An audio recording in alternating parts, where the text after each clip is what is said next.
The Vice President has emerged as a top contender po for the presidency in 2028. But we wanted to know po your reaction because nananatili pong mataas yung latest SWS survey po ni Vice President Sara Duterte compared to the -15 dissatisfaction rate ni PBBM. So ano po? That is why impeachment trial should happen. We will be presenting evidence, and the decision of the senator judges should be aligned. If the evidence is strong and the decision is acquittal, Filipino people will be minding that because they are interested as well in this impeachment trial. Hanggang 7 p.m. po yung ibinibigay na deadline kay VP Duterte para po mag-file ng kanyang answer sa articles of impeachment. If ever po na isubmit niya yung kanyang answer, ano po ang reaction ng House Prosecution Panel? Well, we will be welcoming the answer of the Vice President, no?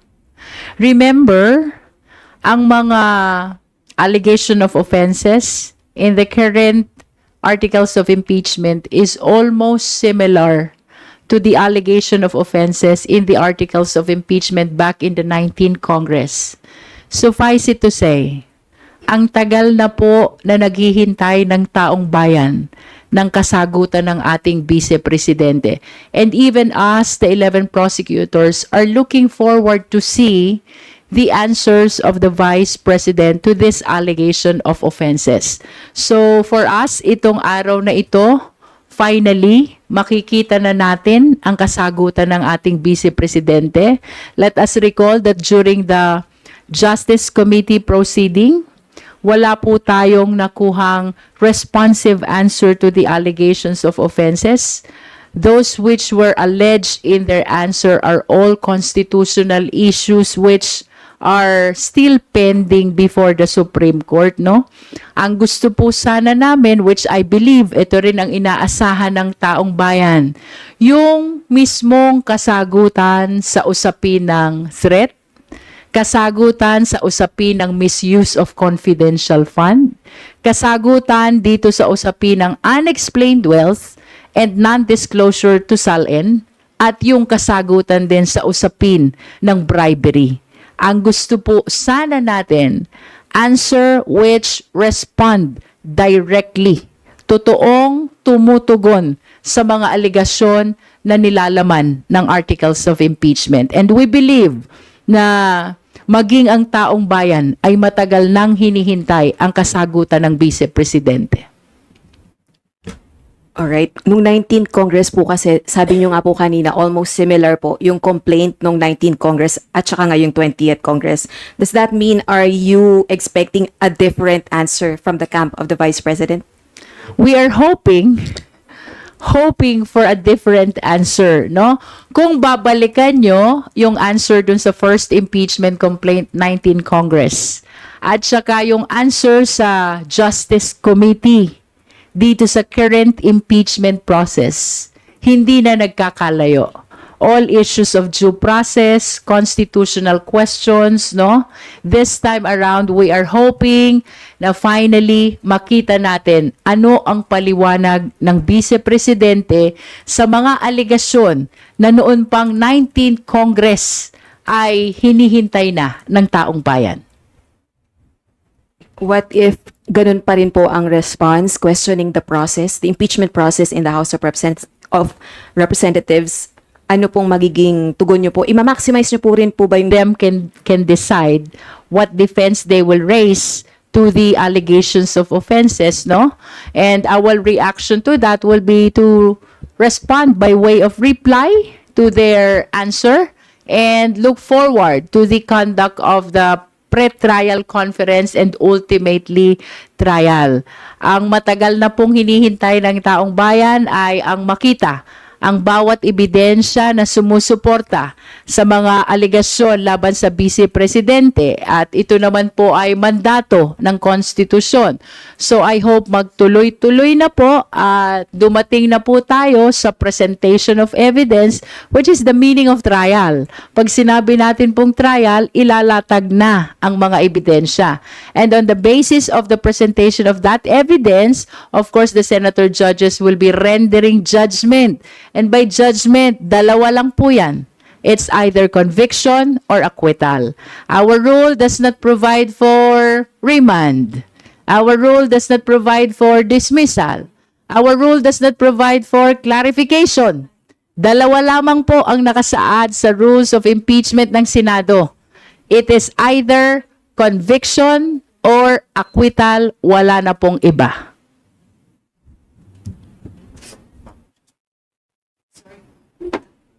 Expect po yung reply niyo po. Hanggang sa June 8, i-maximize niyo po ba yung I deadline? am inclined to file the reply until Friday. We're given 5 days from receipt of answer. So if today the answer will be received, the 5th day is supposed to be Saturday. And under the rule, if it is weekend or holiday, it should be the next working day. So ang 5th day namin or last day should be Monday, no? Monday next week, no? But I am inclined to file it within the week. Okay. Kung yung inabot na po sana sa inyo, impeachment trial calendar, yan na po ba yun? Narinig ko yung kong Senate. Sige po, bigyan po muna namin kayo ng time para magbasahin niyo po yan. Later na lang po. Thank you po.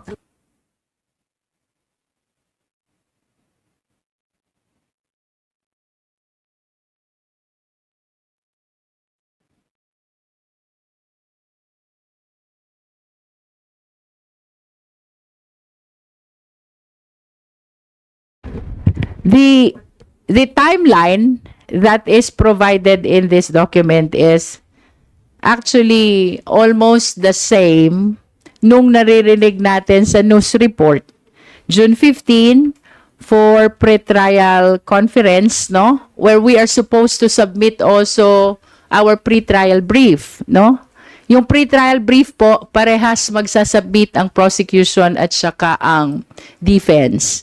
This is supposed to include our stipulations, list of witnesses, marking of documents, and whatever position we want to manifest before the start of the trial should be written there.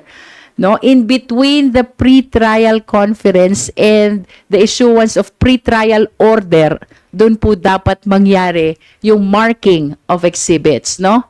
Kung lahat ng concerns during pre-trial ay ma-address, then the impeachment court is supposed to issue a pre-trial order.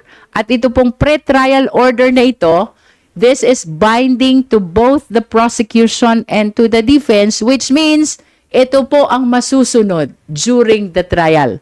We cannot deviate from what is written in the pre-trial order issued by the impeachment court.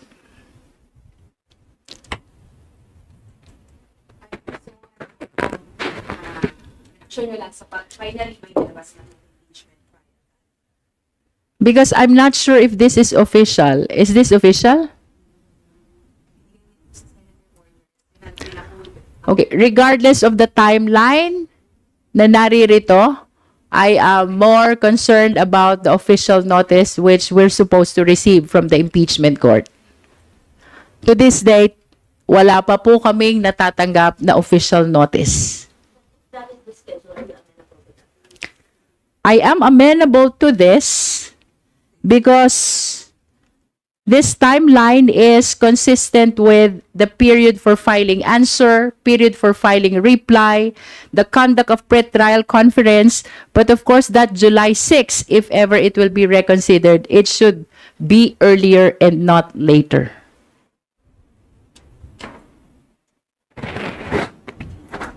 Thank you, Rose. We now recognize Marisol Abdurrahman from GMA 7. With what's happening now at the Senate, you have apprehension that it might affect the impeachment, lalo't nabanggit ka kanina ni Haji, sasabay pa siya sa investigation ng Senate Blue Ribbon. Of course, there are always apprehensions, but nonetheless, liwanagin natin. Ang constitutional duty ng House is to present the evidence. Deciding on this impeachment trial is a judgment that rests upon the senator judges. Even the conduct of the trial is a duty that belongs to the Senate. That's why I am reiterating, ready ang 11 prosecutors to appear. Kung kailan man ito mag-umpisa, we hope soon. As a matter of fact, we have concluded the process here in the House of Representatives. In as far as the House is concerned, we've been responding strictly to our constitutional mandate, no? And we intend to continue responding to the same even during the trial.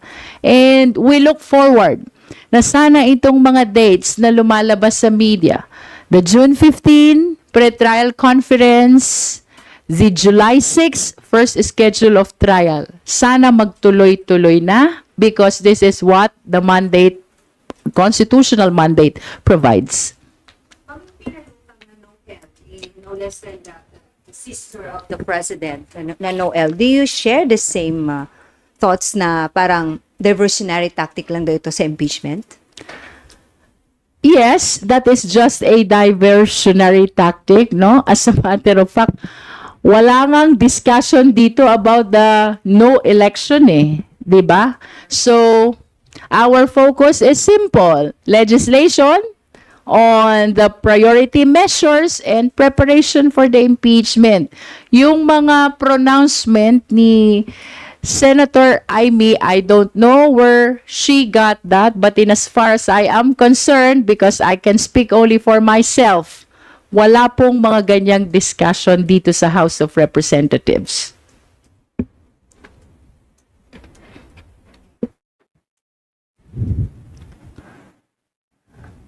Kong Miro, do you want to comment? Okay. We'll call now El Tobias from IBC 13. Sound. Grounded lang po. Congresswoman and other congressmen and congresswomen, thank you for the panel today. Ma'am, asking this with all candor kasi may nakatutok ang publiko sa nangyayari sa Senado. Sound check. As I said, ma'am, I'm asking this with all candor. Hindi naman na po kasi sekreto na may mangyayaring impeachment trial pero few of the senators now face criminal cases. Most of which touches the same striking nature of corruption, which is the vice president is being impeached for. My question po is, how do you gauge the moral ascendancy of these senators facing criminal charges touching corruption to vote with clear conscience in favor of accountability, ma'am? Meron tayong famous legal principle. Actually, this is a constitutional right, no? The presumption of innocence until the contrary is proved beyond reasonable doubt. So regardless of the controversies surrounding members of the majority bloc, I still defer to their judgment in as far as the impeachment trial is concerned, no? We express our faith and confidence not only to the members of the majority but all the senator judges because we appreciate the fact that if prosecution is a constitutional duty, hearing this impeachment case is likewise a constitutional duty on the part of the senator judges. Thank you, ma'am. Follow up po. Last year, the 215 number in the House is already an overwhelming majority for us. But this year, it got 257 or 258 kung makakaboto po kayo. That's a striking number. Sabi nga po ng mga spokesperson ninyo, it represents almost the entire Philippines. But in the Senate, ma'am, sabi po ng mga legal analysts, mga batikan na sa larangan na nakakausap namin mga reporters ng mga karaang linggo, meron tayong impeachment trial na nakukulayan kahit hindi pa nagsisimula just because of their obvious loyalty to under any political family.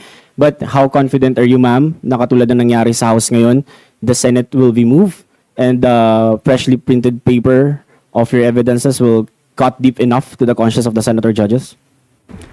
We can only speak in as far as the House of Representatives is concerned, no? They are the one, the impeachment court is the one which is in control of the impeachment trial.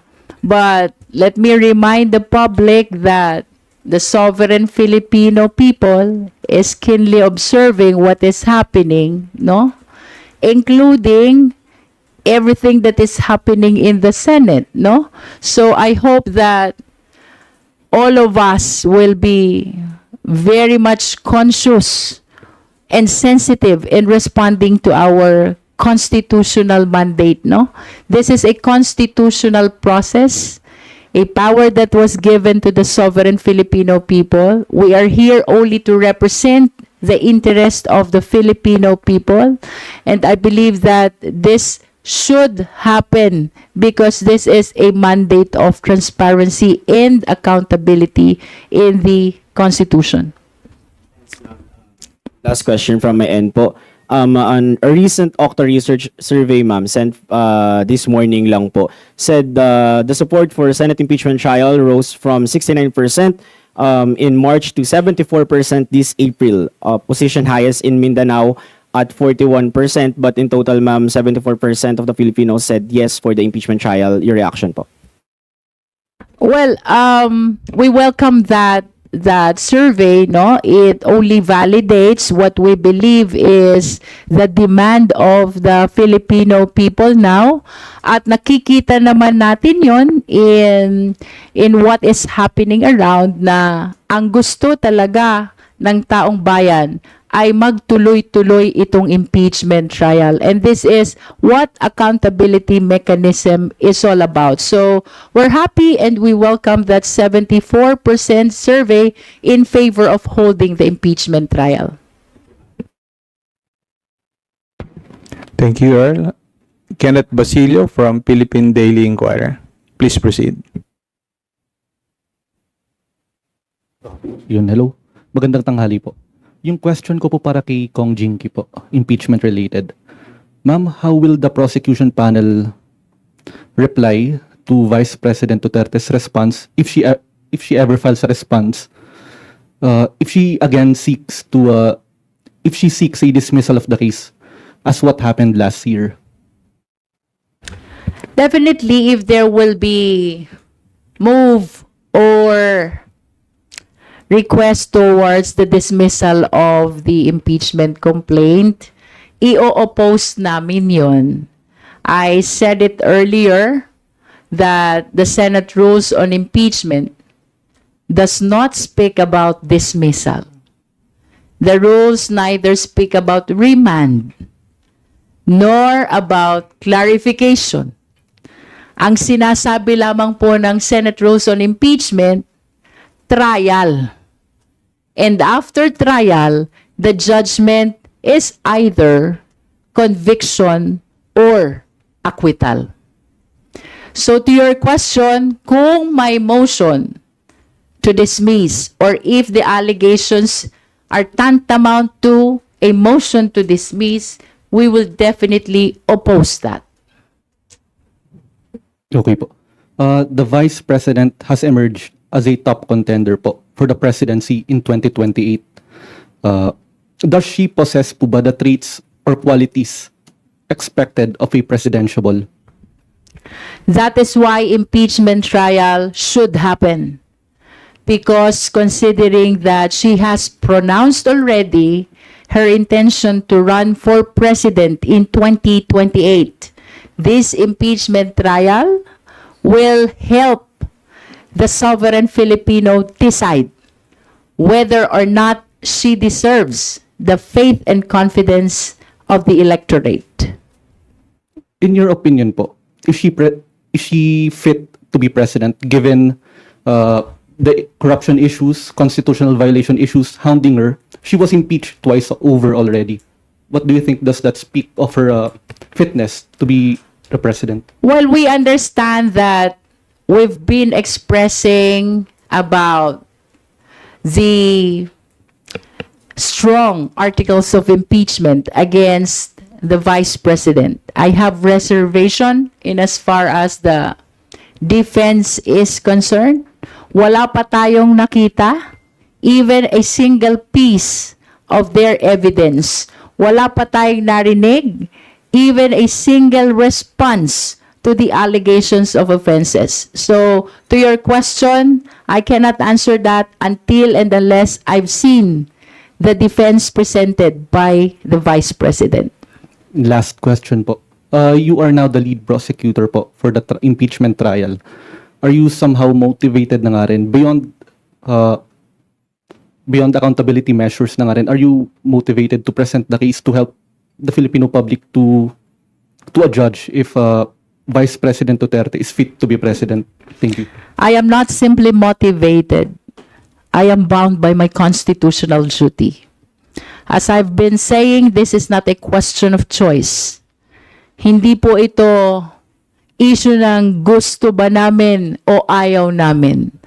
We have no choice as a matter of fact. Because by constitutional duty, our option is only to proceed.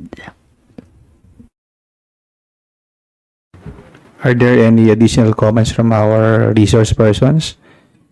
Okay, kung wala, we will call Marian Enriquez from TV5.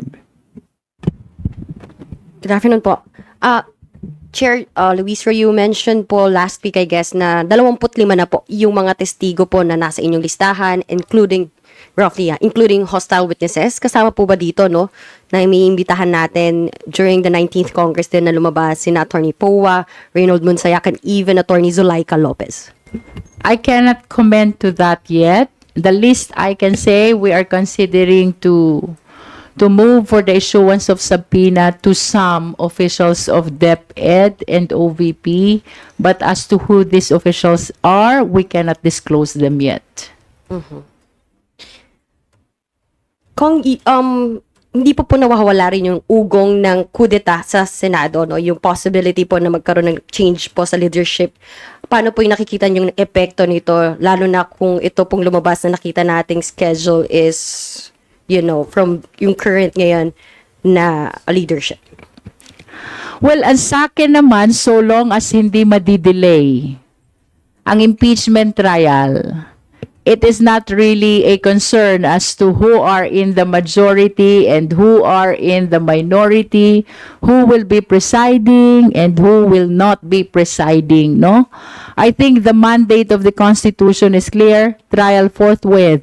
It does not speak about the change of leadership or the preference with respect to the presiding officer. And let us remember, constitutional duty ito. So regardless of the situation in the Senate, I hope that they will be conscious and responding to this mandate.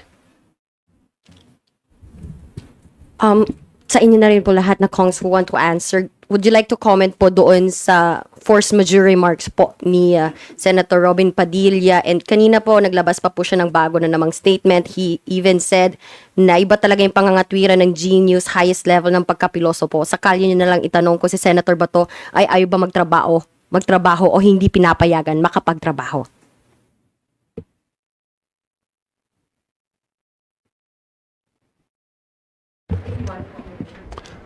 Yeah, I've always, I think it's not appropriate for us to make any comments on how the Senate conducts its self in the same way that we expect them to respect how we conduct ourselves too. So we leave it to the better judgment of the senators. Last na lang po from my end. Kung Miro, I understand you were also part of the House prosecution spokesperson.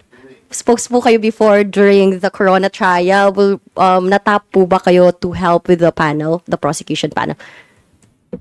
I think everyone in Congress has been asked to participate because, as mentioned by by Chairman Jinky, is that this is really a constitutional duty. So, in particular, I think today the House has already chosen the best prosecutors that can be, and the best individuals who can speak on behalf. So they need very little help from all of us. But obviously, like I said, it's a constitutional duty, so we will pitch in whatever way we can. But frankly, from what we see already and how they're performing, they don't really need much help from us anymore.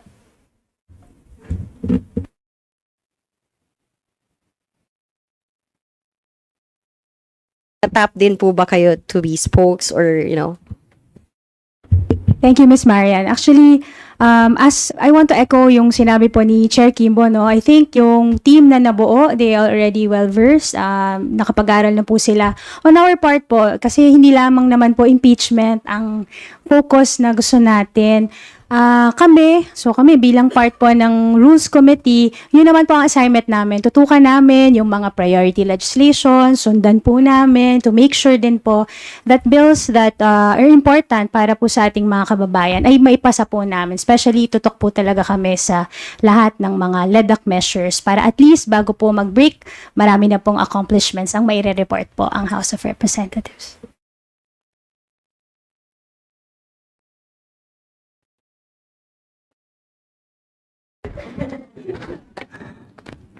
Okay, we will take questions from Gil Sibandal of Billionario.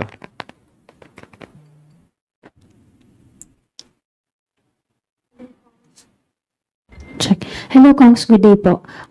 Na-mention po kanina ni Kong Luistro about the people. Gusto daw po ng sambayan ng Pilipino na malaman yung nasa loob ng impeachment trial. But we wanted to know po your reaction because nananatili pong mataas yung latest SWS survey po ni Vice President Sara Duterte compared to the negative 15 dissatisfaction rate ni PBBM. So ano po yung reaction niyo po about dito?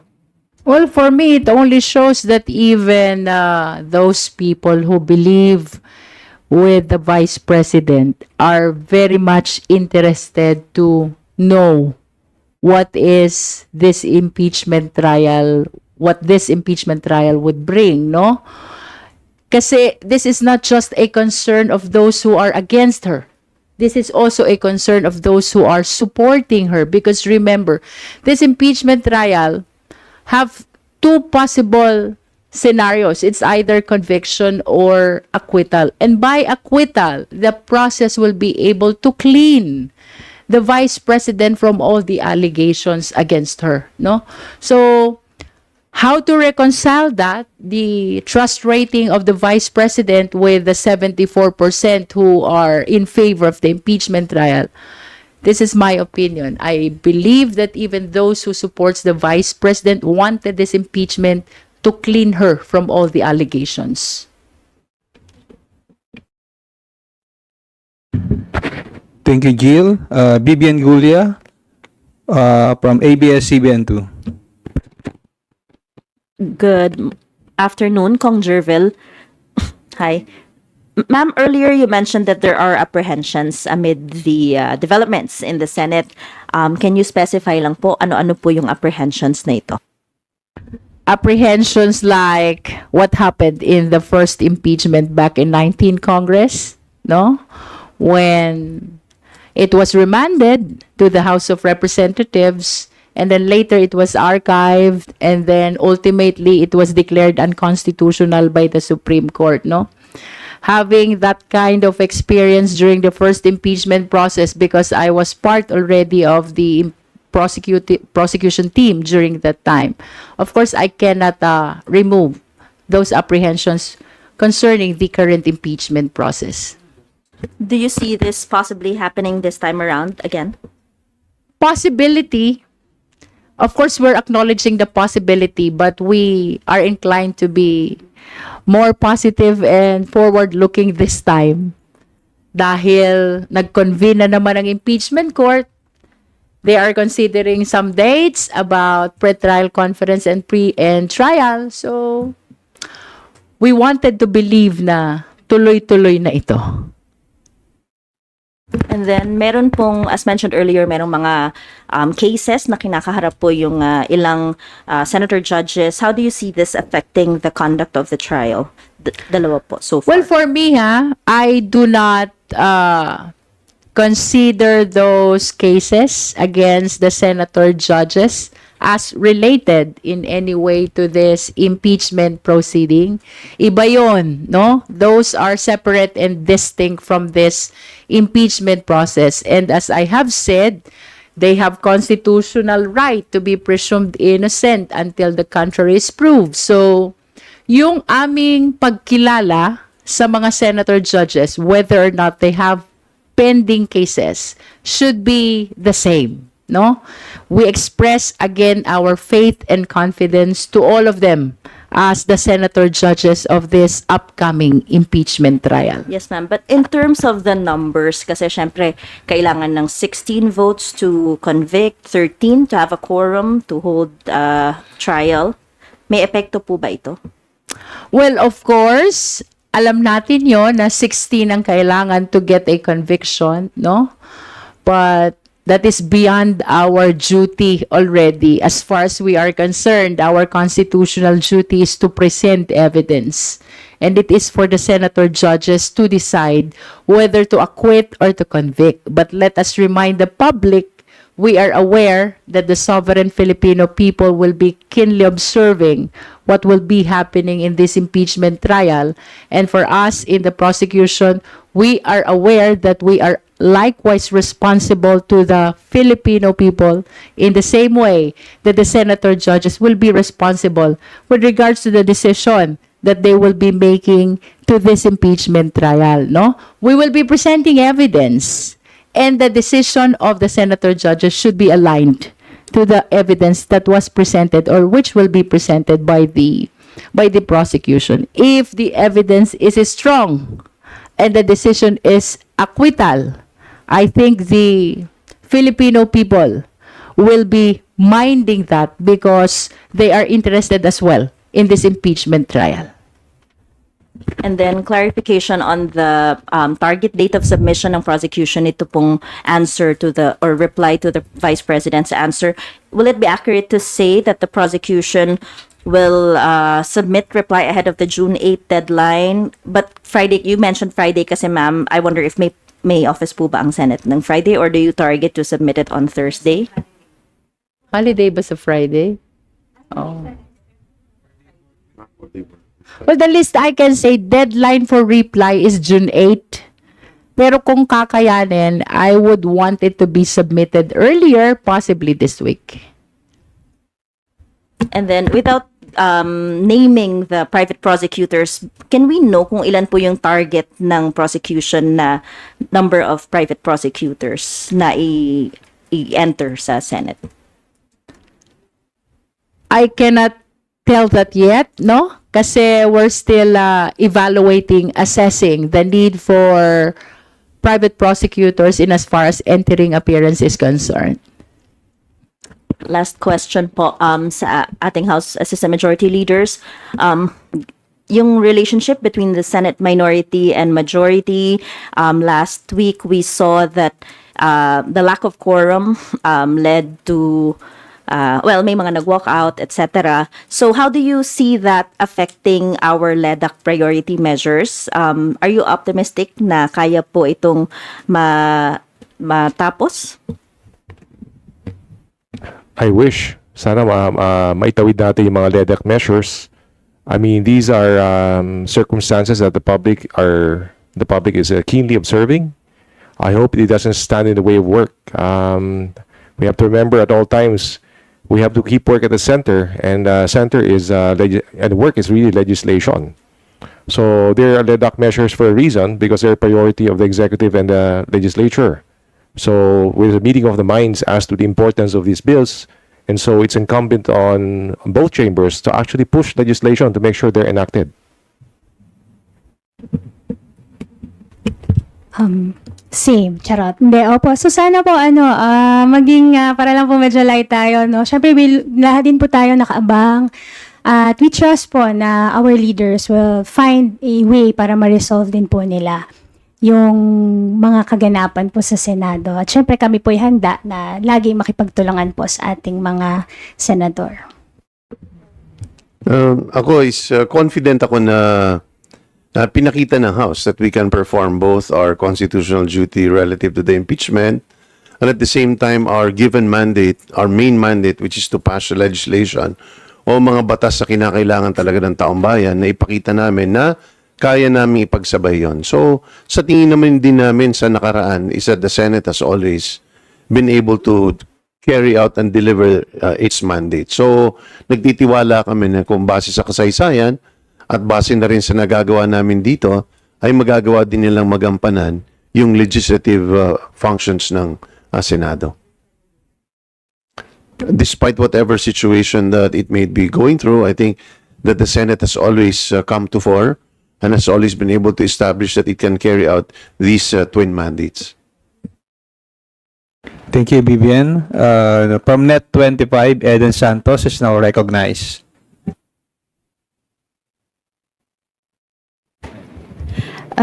Kung Luistro, nabanggit niyo po kanina na you have faith and confidence sa mga senator judges. Does it mean po ba na walang mga panawagan na mag-inhibit yung mga senator na yung killing ay kay BP Sara? We will not be doing that because we recognize their prerogative to participate and decide on this impeachment trial.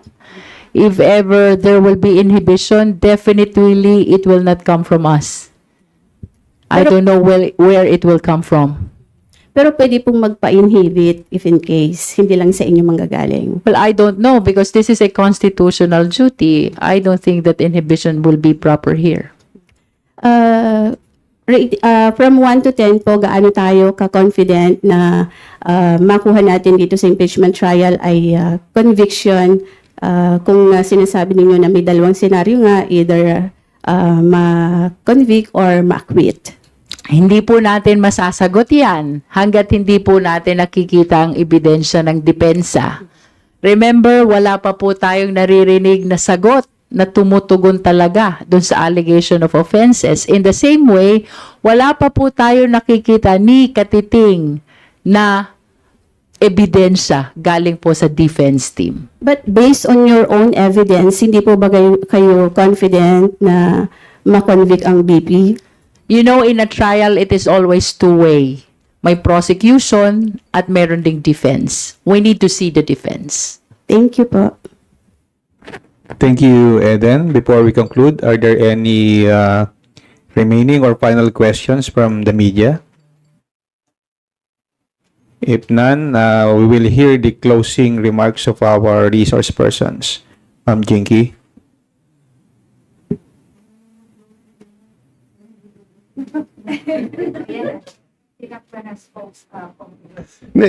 Tingin ko naman ang pinapakita sa araw na ito, especially sa last week ng regular session ng 20th Congress, ay pinapakita ng House of Representatives sa pangunguna at pamumuno ni Speaker Bogie D na kaya naming gampanan yung iba't ibang functions na ipinapataw sa amin ng saligang batas.